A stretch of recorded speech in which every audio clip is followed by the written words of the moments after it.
It was a candid exchange between two of the US's most prominent adversaries. As he capped off his three-day visit to Moscow, Chinese President Xi Jinping hinted to his Russian counterpart Vladimir Putin that both are now shaping a new world order.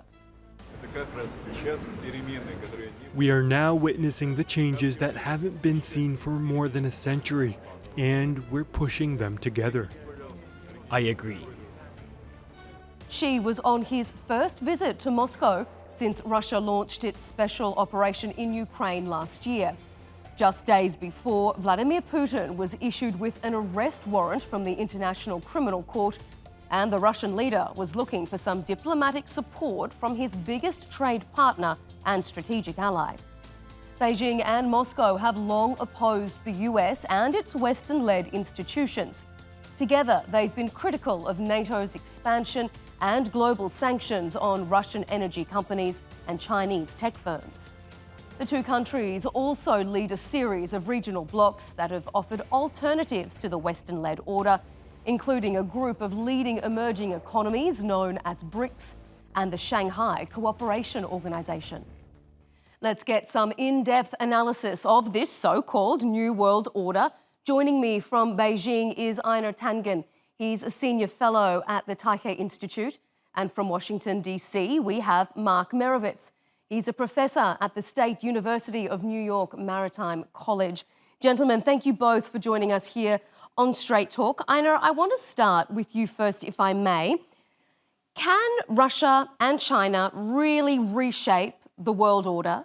And if they can, what kind of new world order do you think they're envisaging? Well, I think it's less that they're trying to shape the new world order than set up a set of principles on which a multipolar world can exist. And a lot of this is coming from Xi Jinping. I mean, he has his Global Development Initiative, which is about putting development first, global security, about making sure nations are secure in themselves, not at the expense of others, and obviously Civilization Initiative, which is about respect. So in essence, what China is trying to do is change the paradigm that the U.S. has put, where they say, we know what the answer is. We just have to try to get people to go there. Instead of saying that, they say there's a process. It's development, security, and respect. That's how we get to our individual goals. So a different outlook on how development should occur in a multipolar world, not dictated by one entity, but consensus driven by many. I'm interested that you mentioned that multipolar aspect. We're going to come back to that. But before we do, Mark, I want to ask you, do you think that Russia and China really have a shared set of values and they're working towards the same goal here? Or are they being forced closer together simply because of their mutual resentment for the US? I would say a third idea, actually. If I would be Russia right now, I'd be very, very worried about its dependence on China. I don't think they're forming any kind of standard for the world. Russia invaded Ukraine. It's certainly not a standard for the world. It's aggression. And as far as China's partnership, if I'd be Russia, I'd be worried about becoming what some pundits have called Russia becoming a vassal state to China. So I think, and I would predict, that this alliance might even speed the end of the Ukraine war, because I don't think Russia wants to continue down this path of dependence on China. So I don't see any standards being developed here. I see a united front against the United States and the possibility of a Cold War coming forward in the period to come, and a very worrisome development all around. Aina, what do you say to that? Do you think China is viewed by Russia as an equal partner or as a vassal state, as Mark says? Well, Mark is definitely putting forth the State Department narrative. I've been on probably about 10 shows regarding this, and each one seems to know this line that Russia is a vassal state. No, I mean, if you look at the relationship, you have a situation where the U.S. always feared that Russia and Europe would get together. Russia's resources with European ability to manufacture, and the fact that it's the only real peer competitor to the U.S. Now they have a situation where they've, in essence, put Russia and China together, which is even more fearsome because you have China's capabilities and Russia's resources. Now, remember, China's resource per person ranks somewhere around 100 in the world. That means it's very low. And as a result, it needs resources. So this idea that there's some unequal partnership or that Vladimir Putin is going to be pushed around kind of doesn't sound right to anybody, I think. Mark, in peacetime, maintaining globalization and the status quo would be seemingly quite easy. Do you think these shifts, this move towards a multipolar world, this power play, was it always inevitable? Or is the Sino-Soviet alliance just exploiting the current global situation? Well, we're definitely seeing something new. And what I said before is not this, I'm not in the State Department. I am saying what is very, very clear. If you look at these developments, Russia is now dependent on China for military aid. Russia is supplying resources to China. This alliance is obviously, you used the word, my colleague, fearsome. I think it's worrisome, dangerous, and the world is in a very, very perilous situation right now.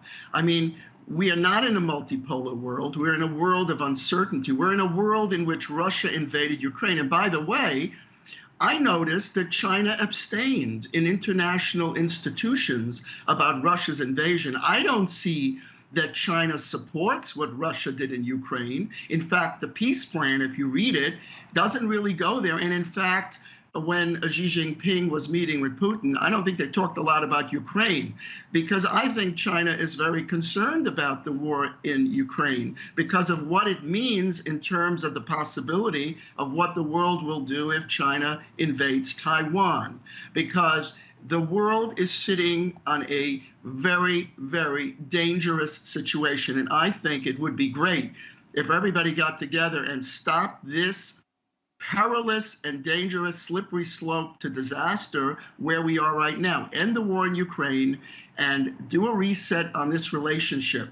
But the Russia-Chinese combination is a challenge to the West, is a challenge to Asia. It is a challenge that is clearly going to be met by some form of counterforce, call it what? Call it containment, call it anything you like to call it.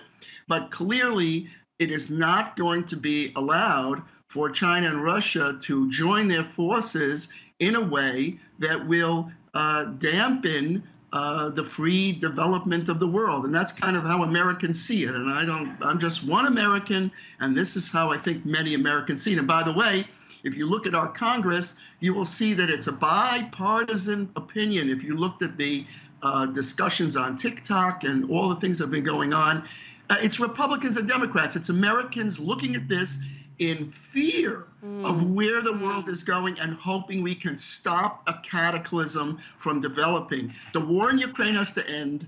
It'd be nice if China could end it. And then we have to go and figure out how to work together and not continue to have this dangerous development.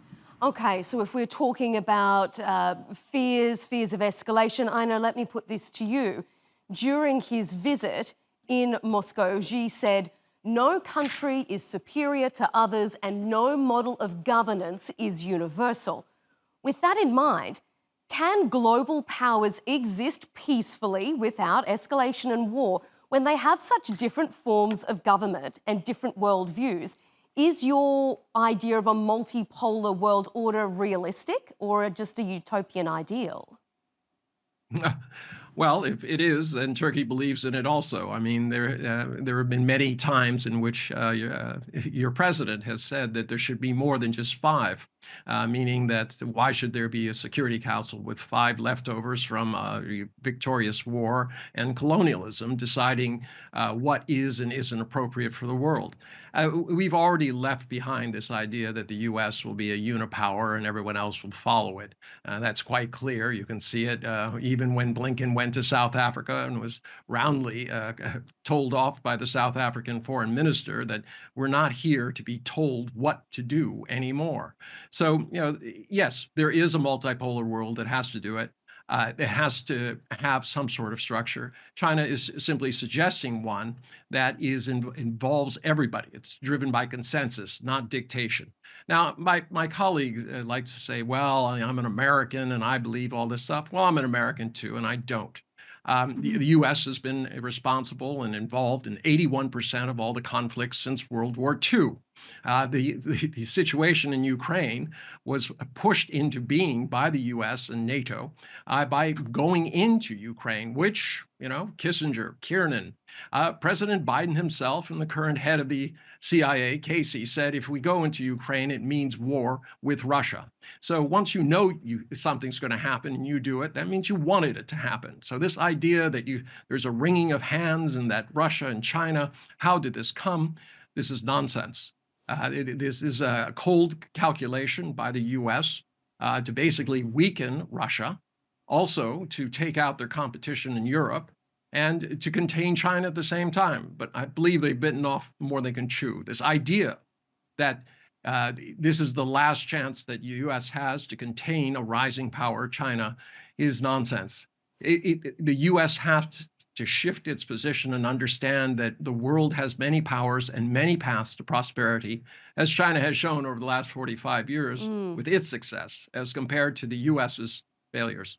Gentlemen, we're almost running out of time, but I do want to put a question to you, Mark, about the rise of some new groupings that perhaps are challenging the power or the dominance of the G7, of NATO, groups like the Shanghai Cooperation Organisation, the grouping of emerging economies like BRICS.